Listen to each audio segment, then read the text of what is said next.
Hello everyone, स्वागत है आप सभी का हमारे इस अमेंडमेंट वीडियो में for students who will be appearing in November 2022 and we are going to discuss about financial reporting and audit. As you know, institute 6 महीने पहले यानी नवंबर के केस में 30 अप्रैल तक के सारे जो अमेंडमेंट्स लॉ में आए हैं उसका इम्पैक्ट आपके एग्जाम्स में देता है। उस लॉजिक से we already have those amendments at various places. Institute वो सारे अमेंडमेंट को कंपाइल करके एक आरटीपी एग्जाम से कुछ 2 महीने पब्लिश करता है, जिसके लिए रुकने की कोई जरूरत नहीं है because we have going to those particular sources compiled all those amendments. And the good news is कि फाइनेंशियल रिपोर्टिंग में पर से there are no major amendments. Audit में except audit committee corporate governance there are no major amendments, and I say no major amendments means no major amendments। इसका मतलब sir video बंद कर दे, that is your choice। But मैं ये कहूंगा कि क्योंकि मेजर अमेंडमेंट नहीं है इसलिए और भी ज्यादा जरूरी है कि आप अभी के अभी अमेंडमेंट वीडियो देख लो, ताकि आपके दिमाग में और अंदर जो बटरफ्लाईज हरकत करती हैं कि यार कुछ अमेंड तो नहीं हो गया, कैसे अमेंडमेंट में हैंडल करूंगा, वो सारी के सारी अटकलें खत्म हो जाएंगी। So we will have answer to our query in terms of what has changed, how much things have changed. And this is what you can see. Unlike May 2022, where comparatively more amendments were there, comparatively, क्योंकि वहां पे एक नया study material institute ने दिया था जो मई और नवंबर के लिए इंस्टीट्यूट देता है, जिसके कारण से स्टडी मटेरियल के चेंजेस और updates plus question and answers की अपडेट्स हमें अलग से देखना होती थी। पर नवंबर में हमें आईसीआई के स्टडी मटेरियल रिलेटेड कोई चेंजेस या क्वेश्चन अपडेट्स देखने की जरूरत नहीं है, सिर्फ अमेंडमेंट्स देखना है। और फाइनेंशियल रिपोर्टिंग में सिर्फ कंपनीज इंड एस रूल्स 2022 जो 24 मार्च 22 पे पब्लिश हुए थे, उसमें इन स्टैंडर्ड्स में कुछ माइनर अमेंडमेंट्स हुए हैं जिन्हें हमें एक एक करके डिस्कस करना होगा। खुशी की बात यह है दोस्तों कि ये सारे अमेंडमेंट्स आपकी किताब में इनकॉर्पोरेट किए जा चुके हैं। That means your Brahmastra and drone charts have incorporated these amendments. बधाई हो। प्लस इस एक वीडियो में ये सारे अमेंडमेंट हम कवर कर लेंगे। इसका मतलब इसके अलावा आपको अमेंडमेंट के लिए कुछ और देखने की जरूरत नहीं है, एक्सेप्ट आरटीपी तक रुक जाएंगे। हो सकता है कि आरटीपी में इनमें से कोई अमेंडमेंट इंस्टीट्यूट एप्लीकेबल ना करे या कर दे, पर चांसेस नहीं है। क्यों? क्योंकि इसका एक सिंगल सोर्स है जहां से ये अमेंडमेंट्स हुए। कई बार स्टूडेंट कहते हैं सर May 22 के अमेंडमेंट्स भी हमसे मिस हो गए क्योंकि हमारी बैच उससे पहले हुई थी, हमने नहीं देखे। अगर आप May 22 के अमेंडमेंट्स देखना चाहते हो तो ये स्क्रीन पे जो आपको दिख रहा है ये सारे अमेंडमेंट्स है, इसके वीडियोस यूट्यूब पे ढूंढ ढूंढ के देख लीजिए। मेरे उन सब के वीडियोस आपके साथ शेयर किए हुए हैं, टेलीग्राम में सारे नोट्स हैं। पर आप चाहते हो कि एक जगह सब मिल जाए तो कोई भी स्टूडेंट फास्ट की ऐप एंड्रॉइड से डाउनलोड करके बस वहां जाइए, आपको अलग से ही वहां पे स्क्रीन पे दिख जाएगा FR amendments for may and November 2022। आप अंदर जाएंगे, आपको बकायदा 2 सेक्शंस दिख जाएंगे, May 22 के वीडियोस और नवंबर 22 के videos along with all the PDF। आप सिंपली स्क्रॉल करके जितनी बार अनलिमिटेड व्यूज के साथ बिना कोई रिस्ट्रिक्शन के, बिना कोई एनरोलमेंट के आप वो सारे वीडियोस देख सकते हैं। इस वीडियो में मैं सिर्फ नवंबर 2022 के अमेंडमेंट्स कवर करूंगा। नवंबर 22 के अमेंडमेंट सबसे पहले हम कवर करते हैं जो हमारे नॉन बिग चैप्टर से रिलेटेड है, as in business combination, consolidation, financial instruments के बाद में देखते हैं। Let us first see amendments of the individual standards. बहुत ही बेसिक से अमेंडमेंट्स है, will not take too much of time. First and foremost we have Ind AS 16 property plant equipment, जहां पे इन्होंने एक छोटा सा आप यूं समझ लीजिए क्लैरिफिकेटरी अमेंडमेंट किया है। ड्रोन चार्ट अगर आपके पास latest versions available हैं, which you can see 3.2 is the latest version. If you have this, you will be able to see update 2022 नाम का ये जो टैग दिया है, this basically is an update due to Ind AS amendment rules 2022।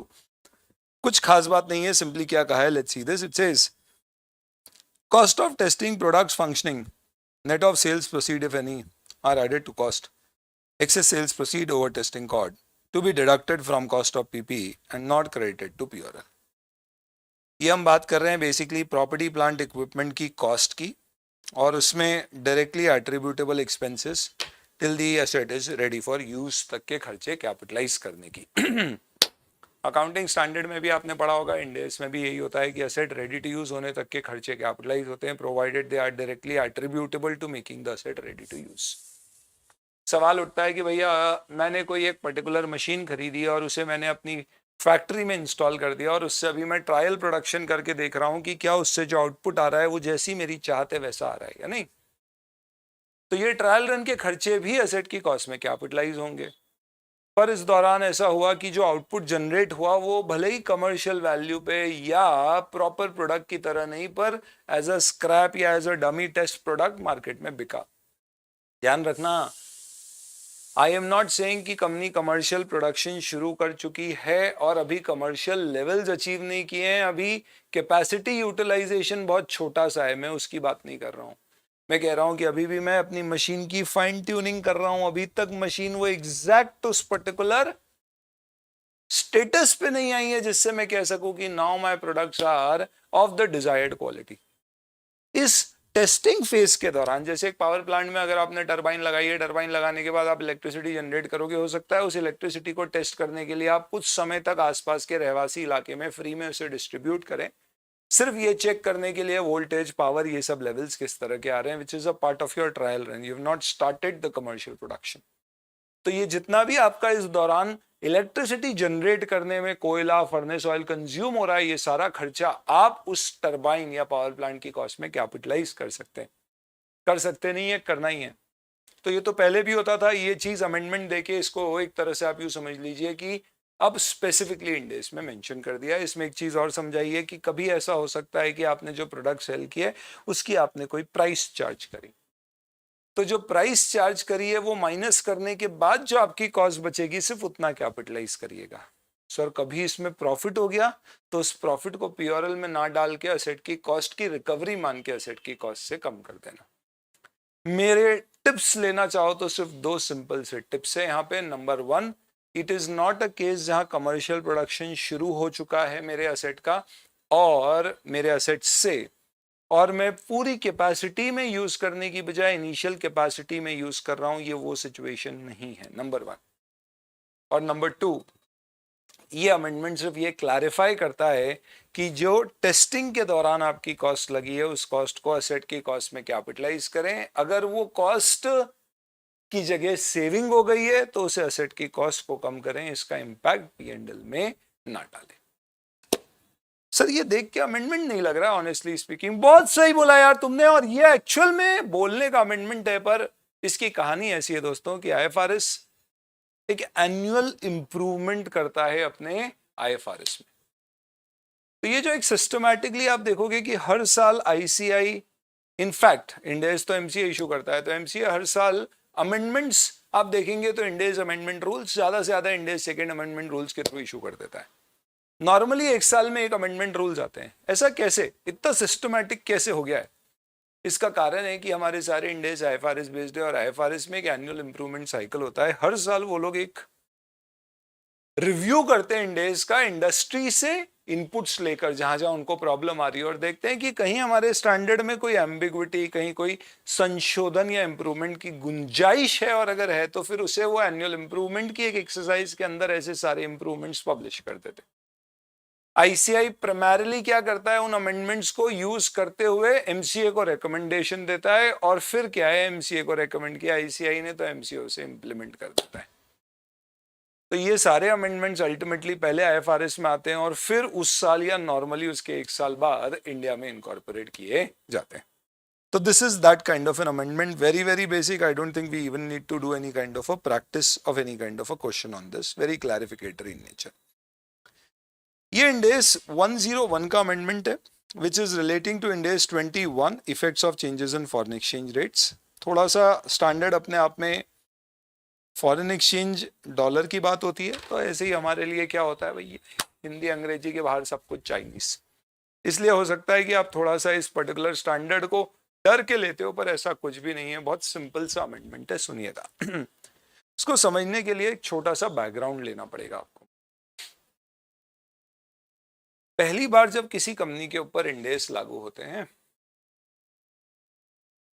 तो इंडेस 101 कहता है कि उस कंपनी को date of transition which is beginning of the previous year पे अपने फाइनेंशियल स्टेटमेंट रीस्टेट करके बनाना पड़ेंगे, जिसमें वो असेट लायबिलिटी वही रिकॉर्ड करेगा जो इंडेस के अनुसार रिकॉर्ड हो सकती है, और उन्हीं वैल्यू पे मेजर करेगा जिन वैल्यूज पे इंडेस के अनुसार मेजर होना चाहिए। क्लासिफिकेशन भी एसेट लायबिलिटी इक्विटी का एज पर इंड एस करेगा, यानी रेट्रोस्पेक्टिवली ये सोचते हुए इंड एस शुरू से लगाता तो कैसे लगा के अपने फाइनेंशियल स्टेटमेंट रीस्टेट करेगा और फिर वो हमारा इनिशियल स्टार्टिंग पॉइंट बनेगा इंड एस लगाने का, आगे से इंड एस फॉलो करने का। पर इसमें कई प्रैक्टिकल डिफिकल्टीज आ सकती है, इसलिए कई सारी चीजों से आपको एग्जम्पशंस दिया गया है कि भैया आप ऐसा नहीं करोगे तो भी चलेगा। इनमें से दो एग्जम्पशन अभी हमारे लिए रेलेवेंट है समझने के लिए, इस पर्टिकुलर अमेंडमेंट को समझने के लिए। इंड एस 101 में, which is first time adoption, पहला एग्जम्पशन दिया है एग्जम्पशन टू और exemption from, so we are basically talking about exemption from retrospective application of Ind AS। Simple भाषा में अगर मैं बोलूं,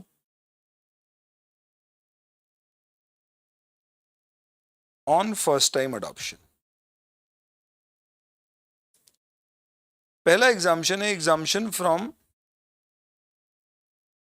रीस्टेटिंग past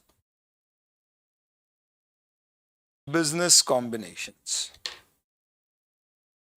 exemption from restating past business combination बोल लो, कंसोलिडेशन बोल लो, क्योंकि दोनों आपस में काफी कुछ कनेक्टेड से स्टैंडर्ड से।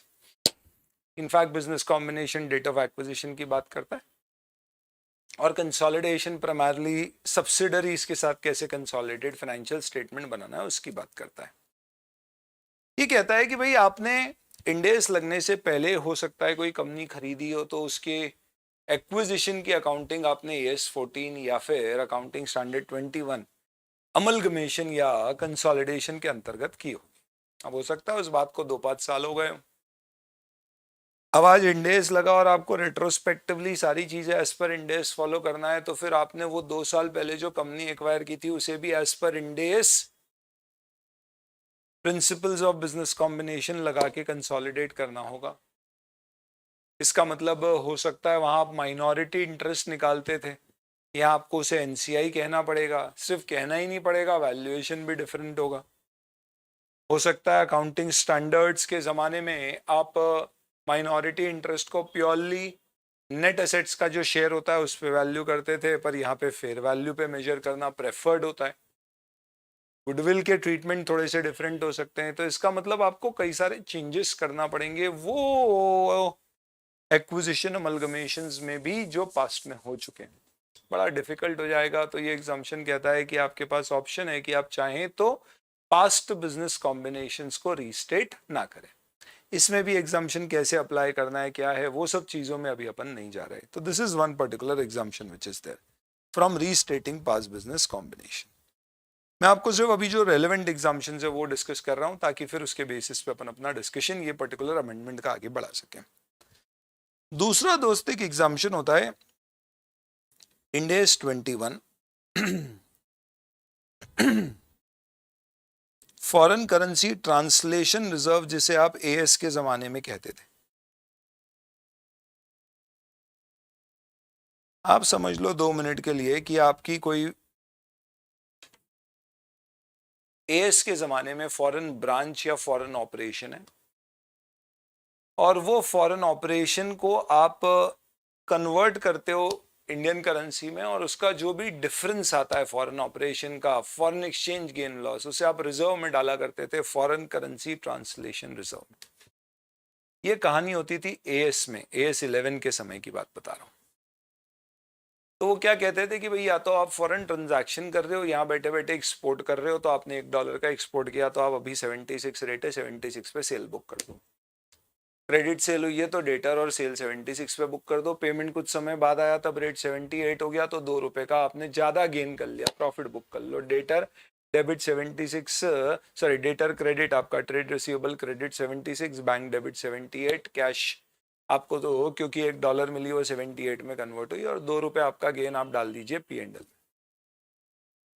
लेकिन अगर आपकी कोई फॉरेन ऑपरेशंस हैं जो डॉलर में अपने पूरे ट्रांजैक्शन करते हैं और पीरियड एंड होने पर आपको ट्रायल बैलेंस या फाइनेंशियल स्टेटमेंट दे देते हैं, फिर आप उसे कन्वर्ट करते हो फिर आप वहां लॉजिक लगाते हो, मॉनेटरी नॉन मॉनेटरी आइटम को क्लोजिंग रेट पे कन्वर्ट करके उसके जो गेन लॉस होते हैं फॉरेन एक्सचेंज के, वो गेन लॉस को अपन एक रिजर्व में डाल देते हैं, P&L में डालने की बजाय एएस के जमाने में फॉरेन करेंसी ट्रांसलेशन रिजर्व। तो मेरी बैलेंस शीट में FCTR आ रहा है जब तक मैं एएस फॉलो कर रहा था। अब मैं इंडेस में आ गया तो इंडेस में आने पे there are exemptions which are given. ये एग्जाम्पशन सारे अपेंडिक्स में दिए गए हैं। तो there is this particular appendix D जिसमें पैरा 12 और पैरा 13 है,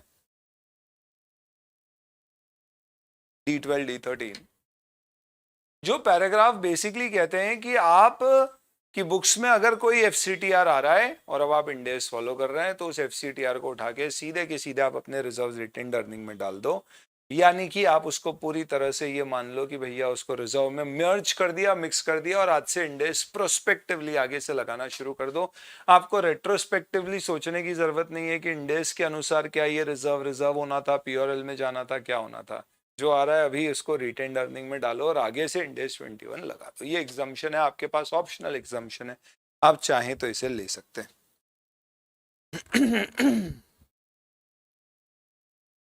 अब एक स्पेशल इशू, वो क्या? स्पेशल इशू ऐसा है कि let's say for example I have a parent company, holding company P limited.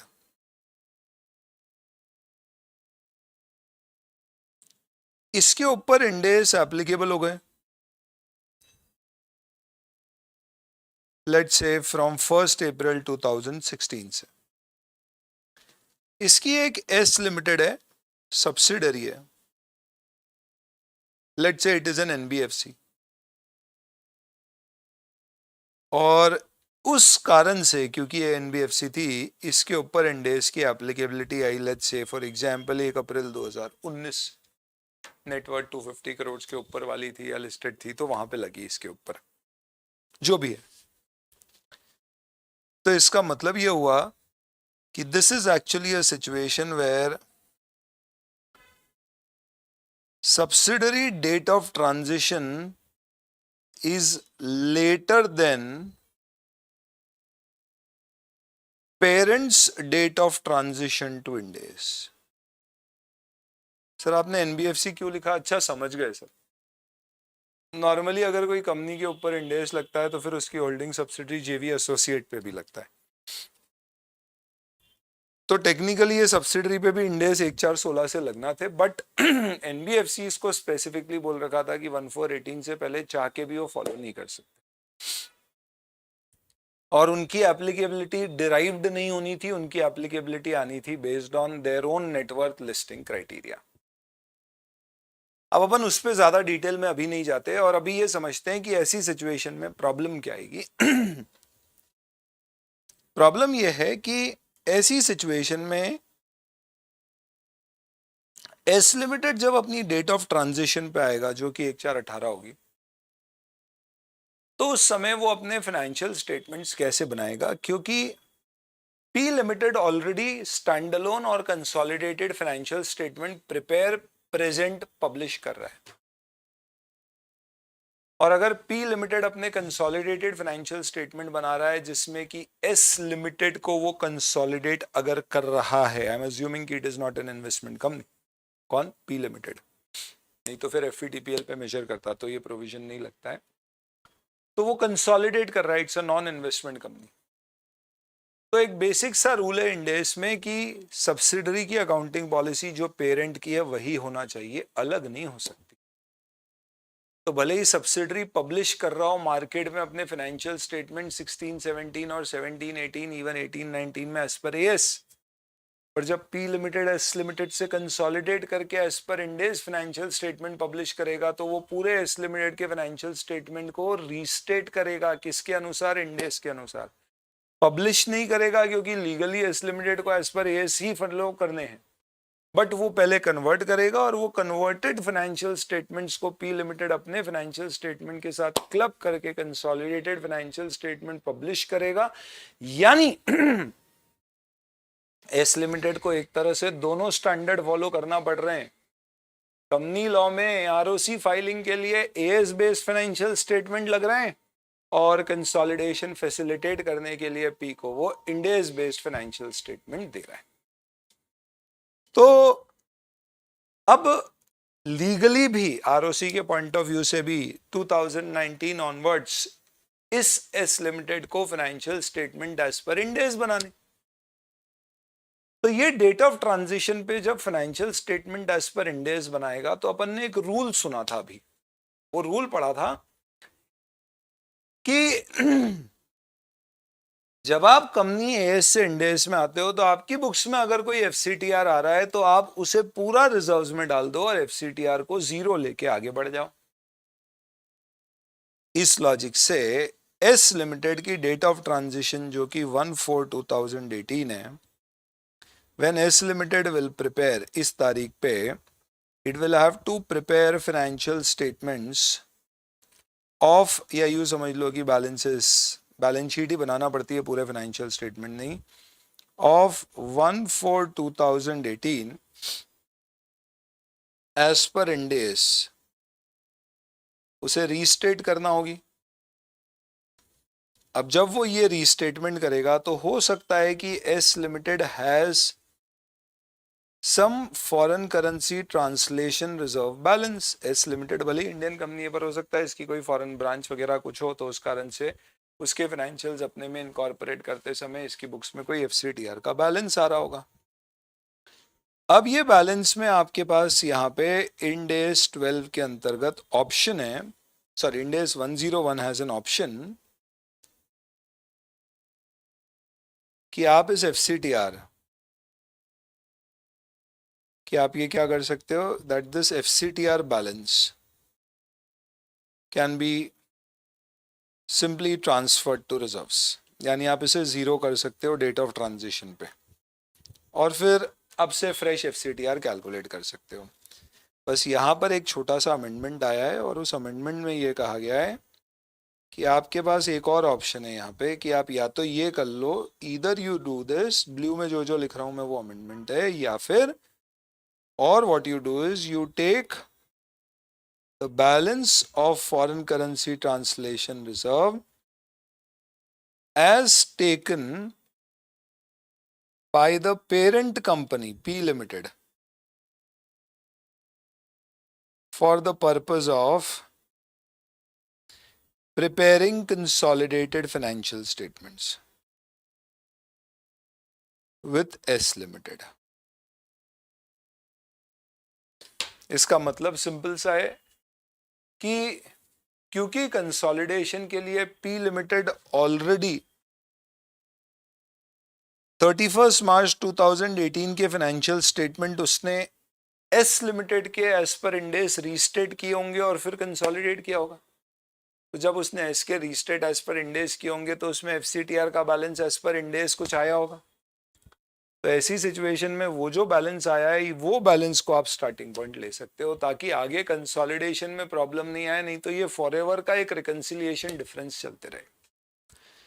ऐसा प्रैक्टिकली देखा जाए तो आप बोलोगे सर ये तो दूसरे बैलेंस पे भी लागू होगा, क्योंकि एक सिंपल सा एग्जांपल लेता हूं मैं आप सर यूं समझ लीजिए फॉर एग्जांपल कि इस पर्टिकुलर केस में 1/4/2016 से एड्स लागू हुए, इंड एस लागू हुए पी लिमिटेड पे, तो उसने उस तारीख से अपने financial statement as per Ind AS बनाए, कंसोलिडेटेड भी एज पर इंड एस बनाए, यानी सब्सिडरी के रीस्टेट किए एज पर इंड एस।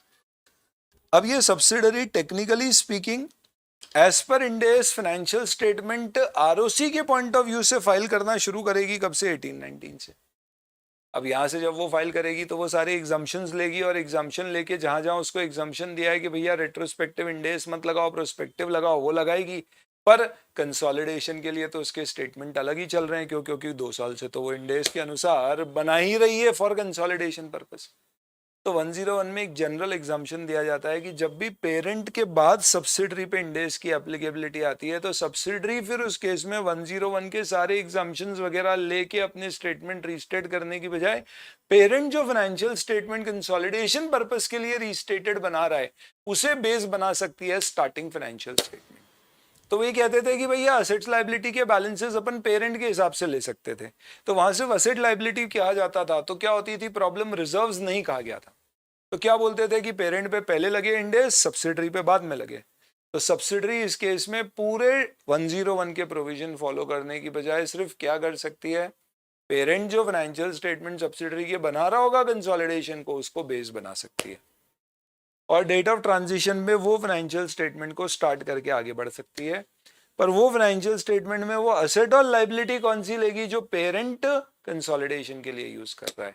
पर ये एफसीटीआर है, रिजर्व है, तो ये अमेंडमेंट में अब एफसीटीआर को ऐड कर दिया गया है स्पेसिफिकली कि वो भी आप पेरेंट जैसा ले सकते हो। This is that particular amendment. So very unlikely that there would be a question on this particular thing as such, a full-fledged practical question, but you can definitely get a standalone question कि इसको कैसे handle करना है। Let us read this through. जब subsidiary becomes first time adopter later than the parent, तो parent पे पहले इंडेस लग गए। इस केस में जब subsidiary पैरा 16A यूज करती है, पैरा 16A of 101 है ये, वो कहता है कि उस केस में क्या है, देखो, where it chooses to measure financial statement assets and liabilities at carrying amount which would be included in parents consolidated financial statement based on parents date of transition to Ind AS। वाह वाह, क्या बात करी। इसका मतलब मेरे इस particular example में पी लिमिटेड ने 31 मार्च 2018 में जो कंसोलिडेटेड फाइनेंशियल स्टेटमेंट बनाए होंगे, तो आपको अगर थोड़ा सा रिलेट करना है अच्छे से तो मैं यहाँ पे समझा देता हूँ आपको। पी लिमिटेड के consolidated financial statement of 31 March 2018 जो बने होंगे, उसमें पी लिमिटेड ने अपने खुद के स्टैंडअलोन फाइनेंशियल स्टेटमेंट तो एज पर इंड एस बनाए होंगे, वो यूज करेगा, पर एस लिमिटेड के वो standalone financial statement as per AS ये उसने आरओसी के लिए बनाए होंगे, पर ये इसे रीस्टेट करेगा एज पर इंड एस, क्योंकि अकाउंटिंग पॉलिसी सेम होना चाहिए कंसोलिडेटेड फाइनेंशियल स्टेटमेंट में होल्डिंग और सब्सिडरी की, इसमें कोई एग्जम्पशन नहीं है, और फिर कंसोलिडेट करेगा। तो ये जो इंड एस 101 का पैरा 16A है, ये कहता है कि सब्सिडरी पे जब इंड एस बाद में लगना शुरू हुए, तो सब्सिडरी पूरे 101 को फॉलो करने की बजाय पेरेंट को बोले यार तुम तो रीस्टेट करके बना ही रहे हो ना, तो तुमने जो असेट लायबिलिटी के बैलेंस लिए हैं वो दे दो, वो मैं स्टार्टिंग पॉइंट ले लूंगी। तो प्रॉब्लम क्या थी कि यहाँ पे सिर्फ असेट और लायबिलिटी लिखा हुआ था। ये सब कब है, जब पेरेंट ने डिसाइड किया कि भैया मैं पास्ट बिजनेस कॉम्बिनेशन रीस्टेट नहीं करूंगा सब्सिडरी की, आज से अब मैं as per Ind S consolidation continue करूंगा। अब यहाँ पे क्या दिया गया है, so now this particular exemption is given under para 13A. It says that instead of para D12 और D13, D12 D13 क्या बोलते हैं, FCTR आपका बैलेंस रिजर्व में डाल दीजिए। सब्सिडरी में may elect in its financial statement to measure the cumulative translation difference for all foreign operation at carrying amount that would be included in parents consolidated financial statement based on parents date of transition to Ind AS। तो parent के financial statement में subsidiary के कैसे आएंगे, parent के consolidated financial statement में जो parent restate करके बना रहा था उसको वो यूज कर सकता है। ये सेम एग्जाम्पशन जेवी और एसोसिएट के लिए भी एप्लीकेबल है।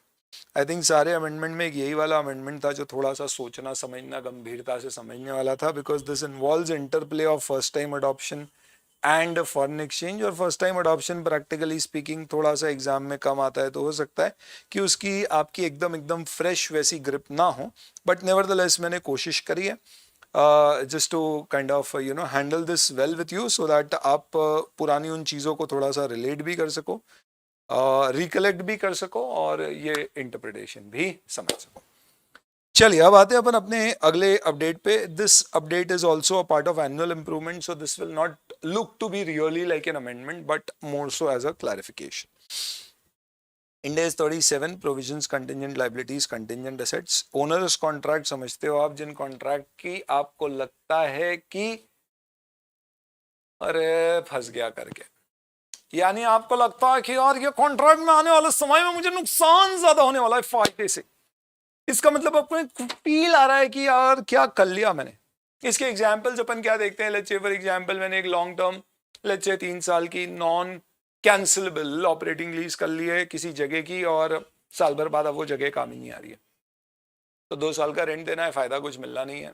तो ये एग्जीक्यूटरी कॉन्ट्रैक्ट है, पैसे भी देने पर जगह भी यूज करने को मिलेगा, बट अब लॉस मेकिंग हो गया क्योंकि पैसे के बदले में मुझे फायदे नहीं दिख रहे। मेंटेनेंस की कोई आपने कमिटेड कॉन्ट्रैक्ट कर दी है, ओनरस कॉन्ट्रैक्ट हो गया, कोई कमिटमेंट कर दिया था गुड सप्लाई करने का एक एक्स प्राइस पे, एस्केलेशन क्लॉज के बिना फिक्स प्राइस कॉन्ट्रैक्ट था, रॉ मटेरियल की प्राइस इतनी बढ़ गई कि देख के लग रहा है नुकसान था। इन सब केस में इंडेस 37 कहता था कि भैया आपको प्रोविजन बना देना चाहिए लॉस का। What is your loss? Loss is basically, what is the loss? Loss is the expected cost to complete the contract or the cost to be incurred in the contract minus the revenue which we expect from the contract. तो बस ये जो cost है इसे define किया गया है कि इसे अब कहा जाएगा cost to fulfill the contract, और इसका मतलब क्या होगा? So what it says is Ind AS 37 requires provisioning for loss for such contract. Before making such provision, okay, you will have to book impairment loss if any on assets used in fulfilling the contract. तो ये कह रहे हैं कि पहले आप Ind AS 30 practically Ind AS 36 आप पहले लगा लीजिए, और Ind AS 36 के अंतर्गत what you do is Ind AS 36 के अंदर आप पहले इम्पेयरमेंट चेक कर लीजिए अगर आपके कोई असेट्स में है, वो करने के बाद फिर यहाँ पर आइए, which is okay, which is one clarification. What it says here is आपको प्रोविजन कितना बनाना है। तो ये चीज भी पहले आपने पढ़ी होगी कि भाई अगर हम एग्जिट पेनल्टी देके कर सकते हैं तो वो या cost of fulfilling the contract, दोनों में जो भी कम है वो, मुझे लग रहा है 2 साल का रेंट मुझे 20 लाख देना पड़ेगा पर 2 लाख की पेनल्टी देके कैंसिल कर सकता हूं, तो 2 लाख का ही लॉस बनाऊंगा मैं। अब यहाँ पे डिफाइंसिव क्या किया गया है, what do we mean by cost of fulfilling, that is the update. तो ये बोलते हैं कॉस्ट ऑफ फुलफिलिंग का कॉन्ट्रैक्ट का, अब डेफिनेशन थी नहीं या एक्सप्लेनेशन नहीं था तो वो एक्सप्लेनेशन ऐड कर दिया, नहीं भी करते तो सीधी सी बात है भैया कॉस्ट ऑफ फुलफिलिंग में क्या आना चाहिए, डायरेक्टली एट्रीब्यूटेबल कॉस्ट, वो कॉस्ट जो नहीं लगती अगर ये कॉन्ट्रैक्ट नहीं होता, एज सिंपल एज दैट। तो उसको डिफाइन किया कि cost of fulfilling means cost that directly relates to a contract and will consist of incremental cost to fulfil the contract. Incremental cost यानी ये कॉन्ट्रैक्ट नहीं होता तो जो कॉस्ट नहीं लगती ये इंक्रीमेंटल कॉस्ट है, ये सिंपल सा तरीका। तो जगह रेंट पे नहीं ली होती तो वो रेंट नहीं लगता। अब वो जगह पे मैंने रिसेप्शनिस्ट को बिठा रखा है, तो अगर वो जगह नहीं ली होती और वो रिसेप्शनिस्ट भी नहीं बिठाना पड़ती तो वो भी उसकी इंक्रीमेंटल कॉस्ट का पार्ट है। पर आपको लगता है नहीं वो तो अदरवाइज हमारे यहाँ कई सालों से काम कर रही है, उधर काम कर रही थी कुछ समय के लिए, उधर शिफ्ट हो जाएगी, तो वो इंक्रीमेंटल कॉस्ट का पार्ट नहीं है। तो ये क्लैरिफाई किया। पर ऐसा नहीं है कि सिर्फ और सिर्फ वही कॉस्ट उसमें ऐड होगी जो उससे डायरेक्टली और 100% रिलेटेड है। कई बार हो सकता है कि कुछ कॉस्ट आपकी मल्टीपल जगह की रिलेटेड हो लेकिन they are directly attributable, which means costs that are directly attributable but allocable, which is like depreciation of certain equipments. तो let's say for example हमें कोई कॉन्ट्रैक्ट मिला है रोड बनाने का, फिक्स प्राइस कॉन्ट्रैक्ट है, 50 लाख रुपए के अंतर्गत मुझे वो रोड बना के देनी है। एकदम से प्राइजेस बहुत बढ़ गई जिस कारण से मुझे लग रहा है कि मुझे खर्चा ही इसमें 60 लाख लग जाएगा। अब ये 60 लाख के खर्चे में मैं क्या क्या शामिल कर रहा हूँ रोड बनाने में, तो कंक्रीट की रोड है तो I am talking about cement, I am talking about oil, I am talking about all the other construction material which I'll be using, but I am also including the depreciation of equipment which I'll be using in construction of this apart from the direct material and labor. Should I include? The answer is yes. तो देखो एक चीज है कि भैया वो machine अगर आप यहाँ यूज कर रहे हो तो वो डिप्रिशिएट हो रही है इसमें यूज होने के कारण, तो वो भी डायरेक्टली एट्रीब्यूटेबल है। पर ऐसा नहीं है कि वो मशीन एक ही प्रोजेक्ट में यूज हो रही होगी, कई जगह हो रही होगी, तो आप उसे रीजनेबली एलोकेट कर सकते हो कॉस्टिंग के प्रिंसिपल से। तो ये दो चीजों को कॉस्ट ऑफ फुलफिलिंग में शामिल किया जाएगा। अब किसी ने कहा कि सर ये जो आपने अमेंडमेंट दिया है और इसका जो लॉजिक दिया है, इस लॉजिक के बेसिस पे हमने कॉस्ट टू फुलफिल कैलकुलेट नहीं करी थी आज से पहले। इनफैक्ट हम कॉस्ट ऑफ फुलफिलमेंट में लेट्स से फॉर एग्जांपल सिर्फ डायरेक्ट मटेरियल और लेबर जोड़ रहे थे, एलोकेशन ऑफ ओवरहेड्स नहीं ऐड कर रहे थे, जिस कारण से अभी तक हमने प्रोविजन नहीं बनाया क्योंकि हमें वो ओनरस नहीं लगा। पर अगर ओवरहेड एलोकेशन ऐड करता हूं तो मेरा कॉन्ट्रैक्ट ओनरस लगता है। तो समझो मेरा रोड बनाने का कॉन्ट्रैक्ट है, 5 साल लगेंगे और रोड बनाने में 2 साल बीत चुके हैं और अभी अमेंडमेंट आया। अब मैं कैलकुलेट कर रहा हूं तो लॉस दिख रहा है, पर अगर इस अमेंडमेंट के लॉजिक से मैं पिछले साल कैलकुलेट करता तो पिछले साल भी लॉस आता। तो अमेंडमेंट कहता है कि जब ये अमेंडमेंट पहली बार लागू हुआ है तो उस दिन आप असेस कर लीजिए विच इज 1422 कि क्या 1422 पे आप देख लो क्या अब इस डेफिनेशन के कारण आपको लगता है कि कोई कॉन्ट्रैक्ट ओनरस हो रहा है जिसपे प्रोविजन आप अदरवाइज नहीं बना रहे थे पर अमेंडमेंट के कारण अब लग रहा है बनाना पड़ेगा, तो वो प्रोविजन फिर आप ओपनिंग रिजर्व से बना दीजिए। इसमें आपको प्रीवियस ईयर रीस्टेट करने की जरूरत नहीं है। This is not an error because this is due to an amendment. So this amendment is effective from 1/4/22. Hence any adjustment to previous provision made. And why previous provision में adjustment की जरूरत है? As a consequence to, in consequence of this amendment. यानी सीधी सी बात है, suppose अगर कोई company बोलेगी अरे ये ओनरस कॉन्ट्रैक्ट तो पहले भी ओनरस था पर मैं देखना भूल गया, तो वो तो एरर है, उसकी बात नहीं। पहले ओनरस इसलिए नहीं था क्योंकि मैं कॉस्ट ऑफ फुलफिलमेंट में ओवरहेड ऐड नहीं कर रहा था, मैं ऐड कर रहा हूँ तो ओनरस बन गया क्योंकि कॉस्ट उसके रेवेन्यू से ज़्यादा हो रही है। तो उस केस में आपको बोला गया है कि आप उसे सीधे ओपनिंग रिजर्व से एडजस्ट कर दो, प्रीवियस ईयर के फिगर्स में कंपैरेटिव चेंज करने की ज़रूरत नहीं। So this is another amendment with respect to onerous contracts. And then here also there is one significant amendment, nothing that affects your practical or understanding, but yes, this amendment is significant for this particular standard in AS 41, which is agriculture. दोस्तों इस particular standard में हम क्या पढ़ते हैं? और sir अगर अपन कोई खेती वाला काम करते हैं, जय जवान जय किसान, जिसका मतलब है कि अपन क्या करते हैं, हल चलाते हैं या बैल बन जाते हैं। अरे आर्टिकल की बात नहीं कर रहा।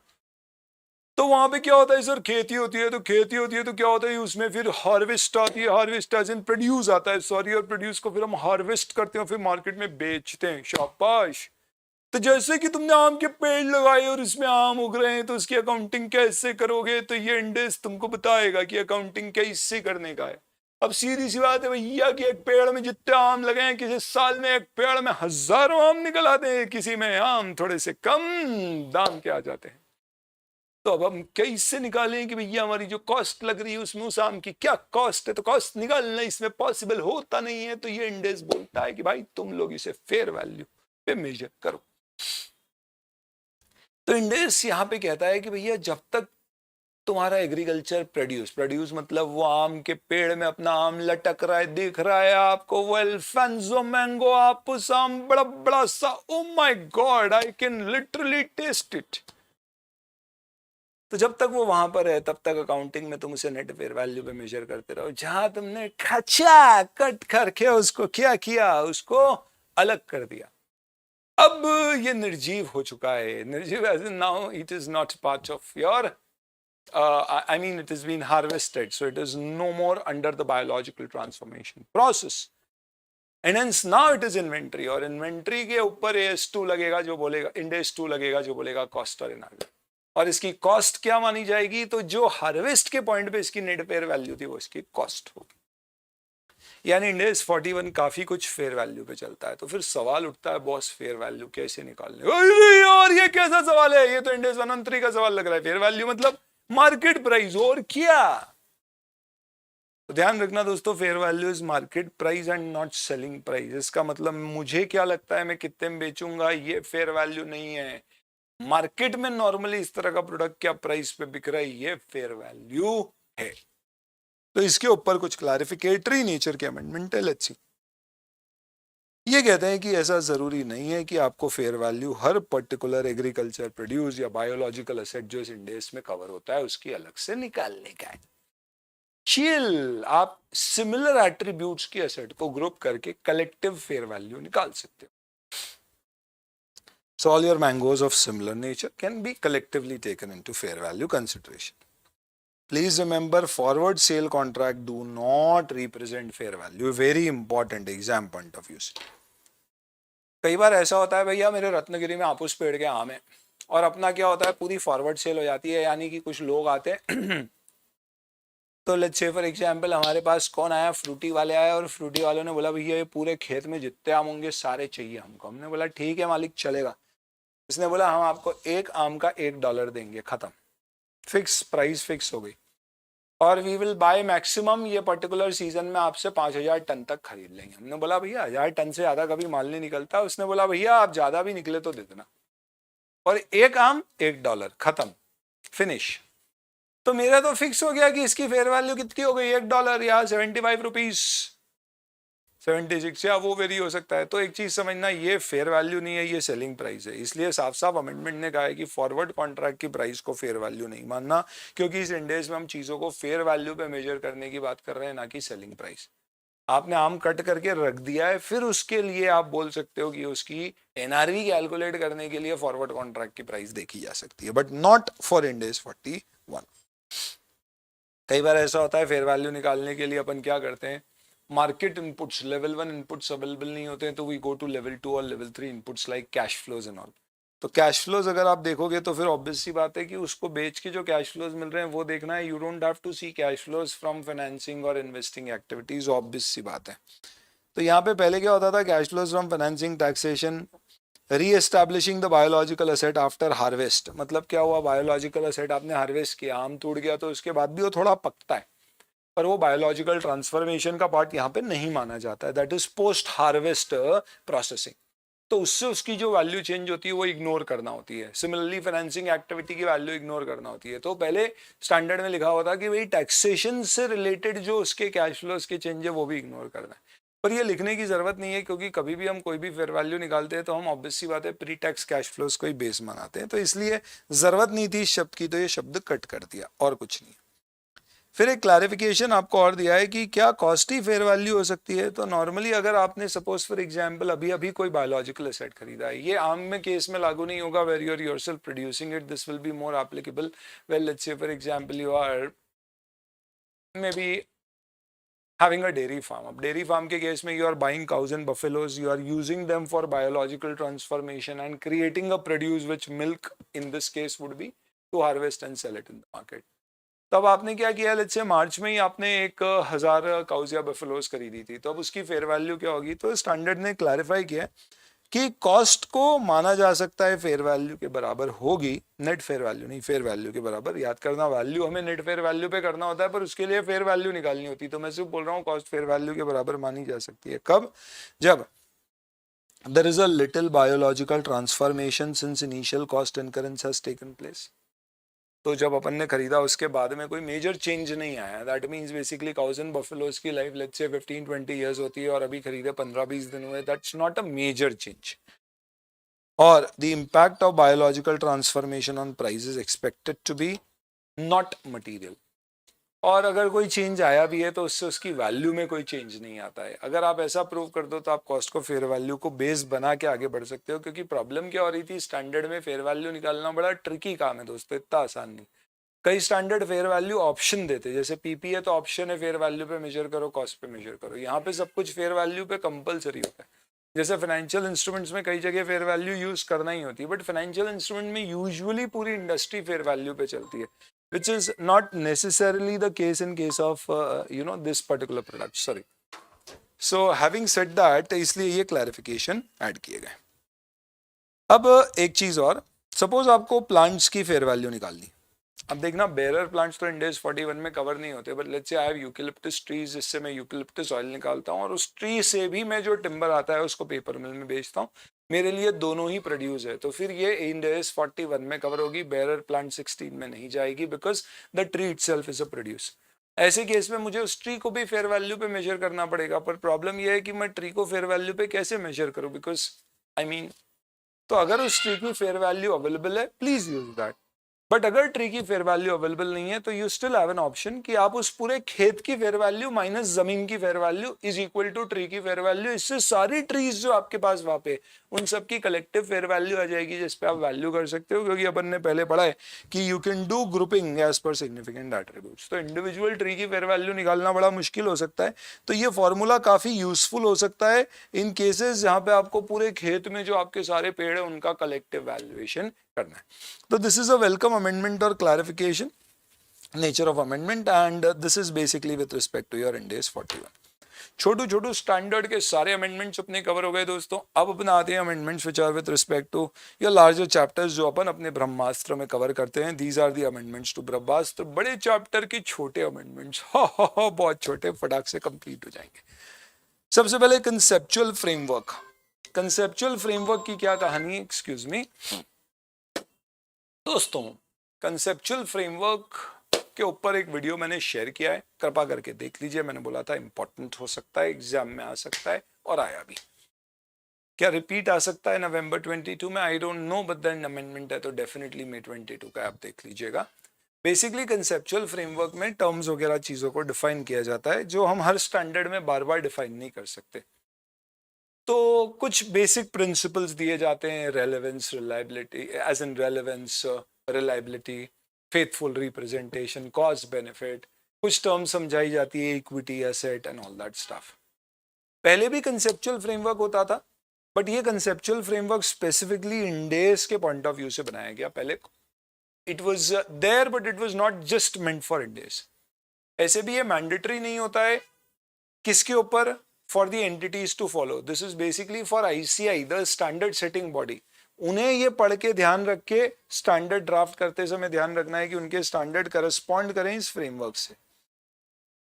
तो इस फ्रेमवर्क के अंतर्गत जो डेफिनेशंस यूज की गई एसेट, लायबिलिटी, इक्विटी की, भले ही कंसेप्चुअल फ्रेमवर्क इंडेस का नया आ गया, एप्लीकेबल भी हो गया, लेकिन कई सारे इंडेस आज भी ये कहते हैं कि definition of equity will be as per पुराना वाला कंसेप्चुअल फ्रेमवर्क। कहते थे framework for preparation and presentation of financial statement. पर कुछ कुछ इंडेस में अब हौले हौले रिवीजन कर रहे हैं और बोल रहे हैं कि definitions will be as per the conceptual framework for financial reporting under Ind AS. इससे कोई मटेरियल चेंज या इंपैक्ट आपकी अंडरस्टैंडिंग में नहीं आता है। क्यों? क्योंकि आप अदरवाइज कोई भी स्टैंडर्ड पढ़ते हो तो इक्विटी क्या है या फाइनेंशियल इंस्ट्रूमेंट पढ़ोगे तो आप समझते हो उसको। तो इसलिए वी डू नॉट से कि यार ये जो भी फ्रेमवर्क में लिखा है वो है, तो इसके लिए ये आपके लिए बहुत क्रिटिकल नहीं है। Neither are these amendments very critical और path breaking, is just more of you know definition को थोड़ा सा और एक्यूरेट बनाने की कोशिश की है, that's it. So what it says is Ind AS 1, Ind AS 8, 103। तो पहले सिर्फ 1 और 8 में नए फ्रेमवर्क की डेफिनेशंस का रेफरेंस दिया था, अब 103 में भी दे दिया है। अब ये सब नए फ्रेमवर्क की डेफिनेशंस यूज करते हैं विथ रिस्पेक्ट टू असेट्स और लायबिलिटी। इससे आपकी कोई अंडरस्टैंडिंग में चेंज नहीं होना चाहिए। Similarly Ind AS 102 uses the new definition of equity, लेकिन आज भी कुछ स्टैंडर्ड है जैसे 37, 38 एग्जाम्पल के तौर पे जो अभी भी पुराने फ्रेमवर्क का रेफरेंस देते हैं। 103 अब हट गया यहाँ से और वो यहाँ पर आ गया, ठीक है, बिग डील। छोटा सा कंसेप्चुअल फ्रेमवर्क से रिलेटेड अमेंडमेंट है। इसमें अमेंडमेंट जो आया है वो प्राइमरली से 103 से रिलेटेड है कि 103 में अब असेट लायबिलिटी की जो डेफिनेशन है, कभी आप बेयर इंडेस निकालोगे ना तो जहाँ असेट लिखा हुआ रहेगा उसके ऊपर एक वाटर आपका फुटनोट का नंबर आएगा और नीचे नंबर में लिखा हुआ रहेगा for definition of asset kindly refer to the preparation and और framework for preparation and presentation of financial statement. अब आप देखोगे अमेंडेड में तो आएगा kindly refer the conceptual framework for Ind AS. तो धीरे धीरे सब जगह अमेंडमेंट होके चेंज हो जाएगा, बिग डील। चलिए, इंडेस 109 में there is this particular amendment, another kind of clarificatory nature of amendment relating to modification of cash flows. आपने बैंक से लोन लिया है, बाद में आपने उसे रीस्केड्यूल या रीस्ट्रक्चर करा लिया। आपने एग्जाम्पल देखे होंगे आपकी किताब में जिसमें एम्प्लॉय को कंपनी ने लोन लिया और उसने कुछ जल्दी रीपेमेंट कर दिया जिससे कैश फ्लोज मॉडिफाई हो गए फ्यूचर के। अब इस सिचुएशन में बोरोअर के पॉइंट ऑफ व्यू से अगर हम बात करते हैं तो बोरोअर ने बैंक से लोन लिया था 100 रुपए का, ये कहा 40 फर्स्ट सेकेंड थर्ड ईयर के एंड में आपको पे करते जाऊंगा। पहला साल खत्म हुआ, पेमेंट किया, फिर उसने कहा कि अगली 2 किश्त 40 नहीं दे पाऊंगा, इसकी बजाय मैं आपको 2020 की 4 एनुअल किश्तें दूंगा। अब ऑब्वियस सी बात है कि बैंक बोलेगी यार इसमें तो मेरा नुकसान। अब इस सिचुएशन में मैं क्या करूं? तो मैंने बोला चलो एक काम करते हैं, मैं 6 महीने में आपको 2020 करके पे कर दूंगा, इंस्टेड ऑफ साल भर में 40 करके पे करूं। प्रेजेंट वैल्यू टर्म्स में ये एग्जैक्टली सिमिलर टू प्रीवियस नहीं होगा। तो present value of 40 for 2 years will not be equal to present value of 20 for 6 monthly instalment. There would be a minor difference, but ये मेजर सब्सटैंशियल डिफरेंस नहीं होगा। और उस पर्टिकुलर रीजन से इंडेस में जो अकाउंटिंग प्रिस्क्राइब की जाती है वो इस लॉजिक से की जाती है कि सबसे पहले आप ये देखो कि प्रीवियस और रिवाइज्ड कैश फ्लोज दोनों के अगर अपन प्रेजेंट वैल्यू निकाल के कंपेयर करें तो what is the percentage, in percentage terms what is the difference, and it says if the difference is 10% और more than the current present value of your cash flows, then in that case it is substantial modification. Then we will say कि पुरानी liability पे of होके नई terms वाली fair value की नई liability आ गई, जो भी डिफरेंस है वो पीआरएल में चले जाएगा। तो जब हमें अकाउंटिंग करना है तो पहले नेचर समझना है मॉडिफिकेशन का. If it is not changing too much my present value of the cash flows in comparison to the previous present value, it is not a substantial modification. फिर मैं ये मानता हूं कि वही मेरा पुराना लोन ही कंटिन्यू कर रहे हैं और उसमें फिर मैं इफेक्टिव इंटरेस्ट रेट को बस चेंज कर देता हूं, जो नया रेट है उसके हिसाब से प्रोस्पेक्टिवली अकाउंटिंग कर लेता हूं, कोई गेन लॉस बुक नहीं करता. तो ये पूरा खेल अकाउंटिंग का डिपेंडेंट है कि मॉडिफिकेशन सब्सटैंशियल है या नहीं. अब ये कैसे डिसाइड होगा? तो सर ये तो बहुत सिंपल है, आपने ही बताया कि भाई हमें कुछ नहीं करना है, present value of revised cash flows लेनी है अभी जो इफेक्टिव इंटरेस्ट रेट है उससे, और उसको करंट से कंपेयर करना है. अब प्रॉब्लम इसमें आती है कि कई बार बैंक ऐसी सिचुएशन में जब आप बोरोअर बैंक के पास रिस्ट्रक्चरिंग के लिए जाओगे तो इसमें बैंक आपसे कोई ट्रांजैक्शन कॉस्ट ले लेगा, कुछ पैसे ले लेगा. तो हो सकता है बैंक ने आपको कहा कि रिस्ट्रक्चरिंग तो हम करेंगे पर एक लमसम 50,000 रुपये वन टाइम ले लेंगे. तो क्या ये 50,000 रुपीज को भी फिर मुझे इनकॉर्पोरेट करना पड़ेगा ये चेक करने में कि मेरे कैश फ्लोज के वेरिएशन में क्या इंपैक्ट आया है? डेफिनेटली, क्योंकि रिस्ट्रक्चरिंग से आपका ये भी आउटफ्लो. तो इंड AS 109 कहता है कि अगर कोई ट्रांजैक्शन कॉस्ट आपकी लग रही है तो जब आप कंपेयर कर रहे हो revised cash flow to previous, तो रिवाइज कैश फ्लो में जो ट्रांजैक्शन कॉस्ट पे कर रहे हो वो भी ऐड करना, वो भी आपका कैश आउटफ्लो है. तो अब आपकी इंस्टॉलमेंट अगर आप रिवाइज करके 2020 की 4 हाफ ईयरली कर रहे हो तो आप इसमें ये भी ऐड करो, फिर कंपेयर करो कि ये क्या वो डिफरेंस सब्सटैंशियल है या नहीं है. तो ये तो मैंने सिर्फ बैकग्राउंड दिया 109 का, इसलिए लिखा नहीं, मैंने सिर्फ समझाया आपको. Now it says if transaction cost is incurred then it will be charged off to P&L and not adjusted from the carrying amount.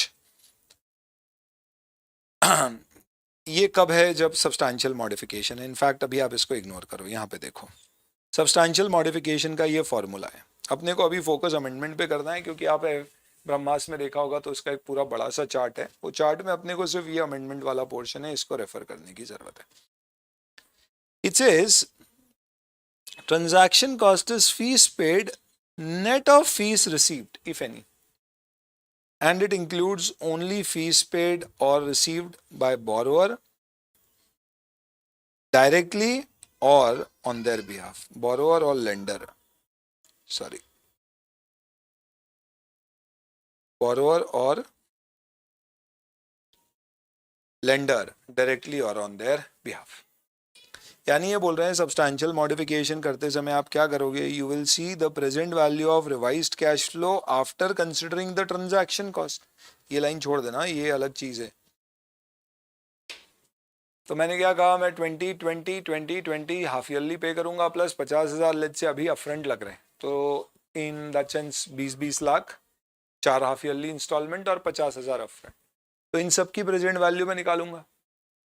अब ये जो 50,000 रुपीज में पे कर रहा हूं, अगर मैं ये पैसे में से कुछ रिकवर कर रहा हूं तो फिर वो माइनस करके ऑब्वियस सी बात है मैं ट्रांजैक्शन कॉस्ट में ऐड करूँ. तो बहुत ही सिंपल सी बात है, इसमें कुछ खास दिमाग लगाने वाली चीज नहीं है.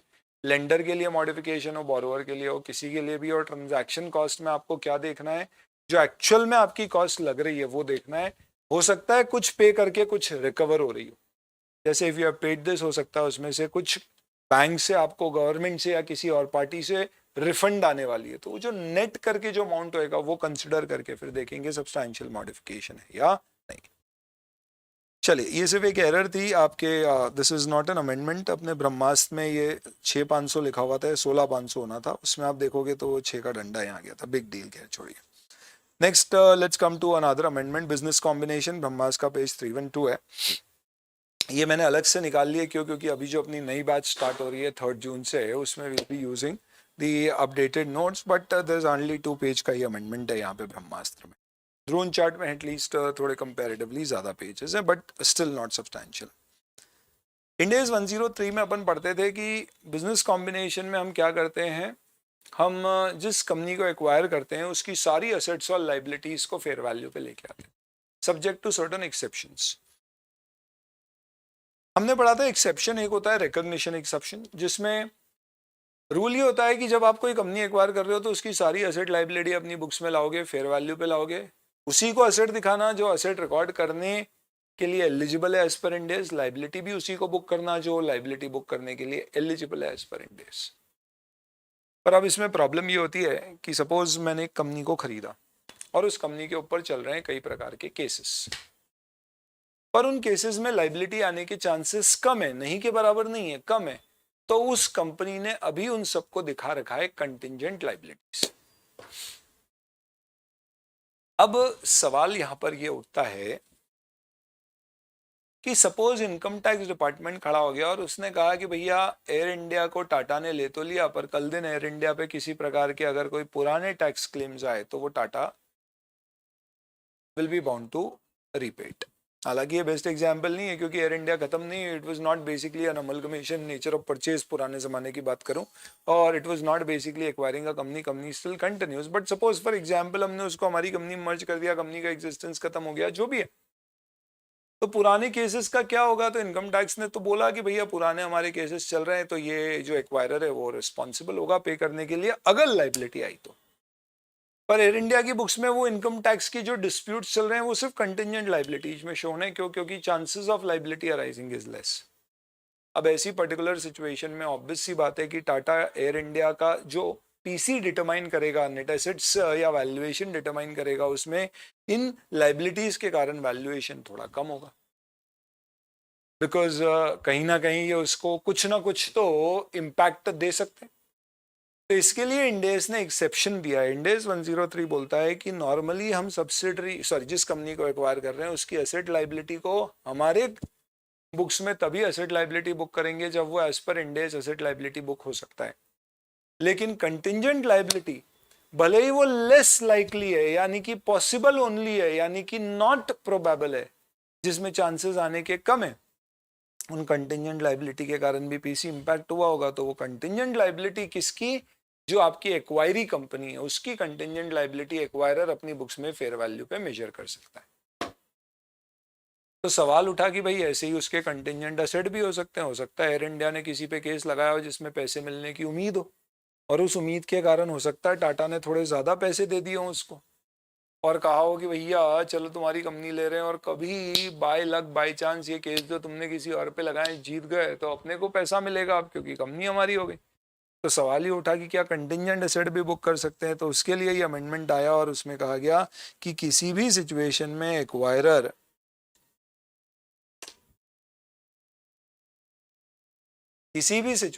एक्वायरर कंटिंजेंट एसेट अपनी बुक्स में रिकॉर्ड नहीं करेगा। किसका? एक्वायरी का। तो कोई भी कंटिंजेंट एसेट, यानी आप कंपनी खरीद रहे हो, उसकी कोई एक एसेट है, उस एसेट में कंटिंजेंसी है, मिल भी सकती है नहीं भी मिल सकती है, तो उस केस में as per इंडेस 37 contingent asset record नहीं हो सकते जब तक वो वर्चुअली सर्टन हो। या रिम्बर्समेंट है तो सर्टन होना चाहिए कि लाइबिलिटी पे हुई तो मिलेगा, तो ही रिकॉर्ड हो सकता है, नहीं तो नहीं। यानी कंटिंजेंट है तो रिकॉर्ड नहीं हो सकता, तो बिजनेस कॉम्बिनेशन में भी रिकॉर्ड नहीं होगा, यानी ये एक तरह से एग्जम्पशन या एक्सेप्शन में नहीं आएगा। तो ये अमेंडमेंट में क्लैरिफाई कर दिया कि भैया ऐसा कोई एक्सेप्शन नहीं होने वाला। Oh my God, इसी के साथ आपके सारे अमेंडमेंट्स कंप्लीट हो जाते हैं दोस्तों नवंबर 2022 के, and this kind of completes your discussion of your amendments of November 2022। यही सब अमेंडमेंट्स है और इसके अलावा और कोई दूसरे अमेंडमेंट्स नहीं है। मई 22 के अमेंडमेंट्स के लिए एज आई टोल्ड यू, आप आज के ऐप डाउनलोड करें, वहां पे ये वाला लेक्चर प्लस में 22 के sorted lecture along with all the notes मिलेंगे। ये नोट्स आपको लेना डिस्क्रिप्शन में लिंक है, वहां से आप डाउनलोड कर सकते हो फास्ट की वेबसाइट से। Wish you all the very best. मई 22 के पेपर कंप्लीट हो गए। आपको मैं स्ट्रांगली सजेस्ट करूंगा कि मई 22 के पेपर का रिव्यू देखिए, मैंने शेयर किया है एग्जाम वाले दिन ही। इससे आपको आइडिया लगेगा कि इंस्टीट्यूट का पेपर पैटर्न कैसा है, कहीं ना कहीं उससे आपकी फाइन ट्यून होगी तैयारियां for your November exams. Thank you.